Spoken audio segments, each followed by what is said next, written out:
రాజకీయ కక్షలతోనే రేవంత్ రెడ్డి హైడ్రాను ఏర్పాటు చేసి హైడ్రామా చేస్తున్నాడని హరీష్ రావు విమర్శించారు. హరీష్ రావుకు సీఎం రేవంత్ స్ట్రాంగ్ కౌంటర్ ఇచ్చారు. అదేంటో ఇప్పుడు చూద్దాం.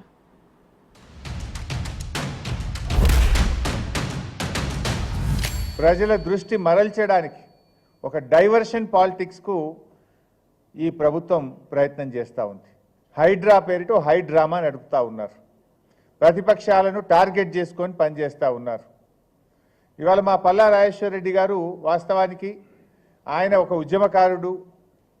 కానీ ఇలా రేవంత్ రెడ్డి గారు కొంతమందిని టార్గెట్ పెట్టుకొని ఇవాళ ఆయన పార్టీలో చేరాలి. అయితే కండువా కప్పుకోండి, లేకపోతే మిమ్మల్ని ఇబ్బంది పెడతాం, మీ మీద అక్రమ కేసులు పెడతాం, మీ ఆస్తులు కూల్చేస్తాం అనే ధోరణితో ఇవాళ రేవంత్ రెడ్డి గారు ప్రభుత్వం పనిచేస్తూ ఉంది. ఇది భవిష్యత్ తరాలకు, ఇది రాజకీయాలకు సంబంధం లేదు. నేను స్పష్టంగా చెప్పదలుచుకున్నా. రాజకీయాల కోసమో లేకపోతే రాజకీయ నాయకులను కొంతమందిని దృష్టిలో పెట్టుకొని చేపడుతున్న కార్యక్రమం కాదు ఇది. భవిష్యత్ తరాలకు, మన పిల్లలకు, వాళ్ళ పిల్లలకు వారసత్వంగా మనం అందించే సంపద ఈ సరస్సులు, ఈ నదులు, లేకపోతే ఈ రోజున్న ఈ చెరువులు, ఈ ప్రకృతి సంపదను మనం విధ్వంసం చేస్తే ప్రకృతి మన మీద కక్ష కడుతుంది.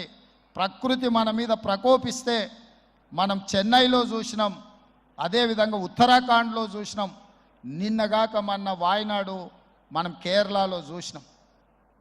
ఈరోజు ఇలాంటివన్నిటిని దృష్టిలో పెట్టుకున్నప్పుడు ఈ హైదరాబాదు నగరాన్ని రక్షించుకోవాల్సిన బాధ్యత మన అందరి మీద ఉన్నది.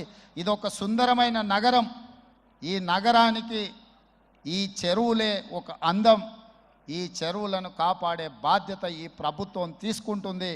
ఎవరు ఏమనుకున్నా, ఎవరు ఏ ఒత్తిడి తెచ్చినా వాటన్నిటిని పక్కన పెట్టి చెరువులను ఆక్రమించుకున్న వాళ్ళ భరతం పడుతుంది ఈ ప్రభుత్వం అని చెప్పి నేను ఈ సందర్భంగా తెలియదలుచుకున్నాను.